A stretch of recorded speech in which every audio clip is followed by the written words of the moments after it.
new polling out of Republicans, right?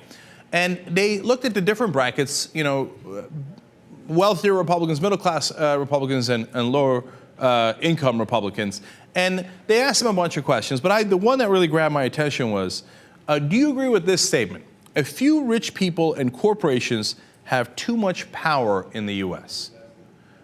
Okay, now, they're Republicans, so I would imagine that you would think that they wouldn't necessarily agree with that. Now, I've told you before, actually, Republicans, I think, are susceptible to that same message and are open to that message because it's true, right? And that's why Newt Gingrich is running a very populist campaign, and Huntsman and Perry did before they dropped out, et cetera. But you might still be surprised at the numbers. Now, when you look at Republicans making over $75,000, well, 39% agree. A few rich people and corporations have too much power. That's a big number. But when you move to the majority of Republicans, the middle-class guys making between $30,000 to $75,000, 54%, a majority say rich people and corporations have too much power in our government. And of course, you're seeing that last number right there. Less than $30,000, and that is a quarter of all Republicans in that category. 70% say rich people, a few rich people, and corporations have too much power in our society and in government.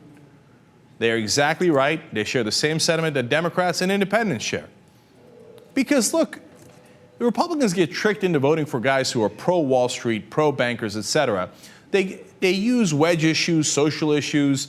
They deflect attention. They pretend that they're for the average guy, and they spend a ton of money in advertising that they got from the banks and other large donors, et cetera, to trick them.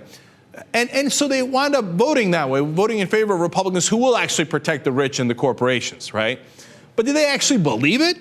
Do Republicans think, yeah, oh man, it would be great if just a couple of really rich guys and some massive multinational corporations ran our government?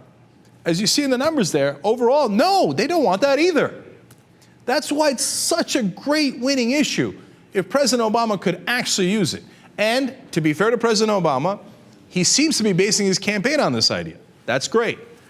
Now, on the other hand, if he actually did something about it, well, then I could get excited, and that would be the better way to go.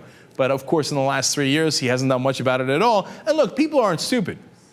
I know in the short term they get tricked all the time. I just told you about that, right? George Bush won re-election. It happens. But in the long term, people have a sense. They have a sense of whether you're doing the right thing or not.